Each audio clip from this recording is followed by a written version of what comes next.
இன்றைக்கு நம்ம தியானிக்க போகிற வார்த்தை, நீரோ மாறாதவராய் இருக்கிறீர். எபிரேயர் 1:12. மல்கியா 3:6 வசனம் சொல்லுது, கர்த்தர் என்றும் மாறாதவராய் இருக்கிறார் என்று.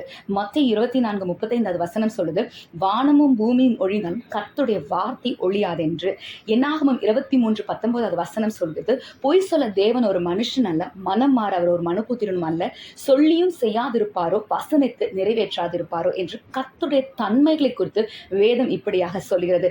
கர்த்தர் நம்ம வாழ்க்கையில கொடுத்த வார்த்தையை, வாக்குத்தத்தத்தை, நமக்கு கொடுத்த அழைப்பு என்றும் மாறாதவராய் இருந்து அதை நிறைவேற்றுகிறார். அப்படி வேதத்துல 2 விசுவாசிகளுடைய வாழ்க்கையில கர்த்தர் எப்படி கிரியை செய்தார் என்று இன்றைக்கு தியானிக்க போகிறோம்.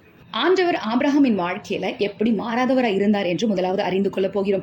ஆதியாகமம் 17:8 கர்த்தர் ஆபிரகாமுக்கு, உன் சந்ததி இந்த கானான் தேசத்தை சுதந்தரிப்பார்கள் என்று வார்த்தையை கொடுத்தார். ஆனால் இஸ்ரவேல் சந்ததி, ஆபிரகாமின் சந்ததியாக இஸ்ரவேல் ஜனங்கள் கர்த்தரோடு வனாந்தரத்தில் இருந்தபோது பல முறை கர்த்தரை விட்டு பின்வாங்கினாங்க, விக்கிரகத்தை ஆராதித்தாங்க, அவரோட அழைப்பை விசுவாசிக்கல.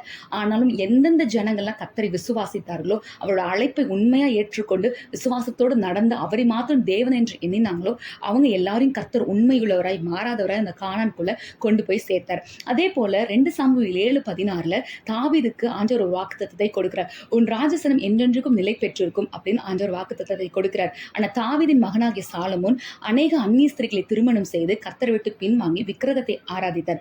ஆனால் கர்த்தர் தாவீதுக்கு கொடுத்த வாக்குத்தத்தத்தின் நிமித்தம் முழுவதையா அந்த ராஜ்யத்தை எடுத்துக்கொள்ளாம அவருக்கு ஒரு கோத்திரத்தையும் எருசலேம் பட்டணத்தையும் ஆளுகை செய்ய அதிகாரத்தை கொடுத்தார். அதே போலதான் கர்த்தர் நம்ம வாழ்க்கையில் கிருபையாகும், உண்மை உள்ளவராயும் மாறாதவராய் இருக்கிறார். நம்ம வாழ்க்கையில கொடுத்த அழைப்பை ஆண்டவர் இன்றைக்கும் மாற்றுகிறதுல நம்மளை அவரை உண்மையாய் சேவித்தால் கர்த்தர் பெரிய காரியங்களும் நம்ம வாழ்க்கையில செய்ய உண்மை உள்ள தேவனாய் இருக்கிறார்.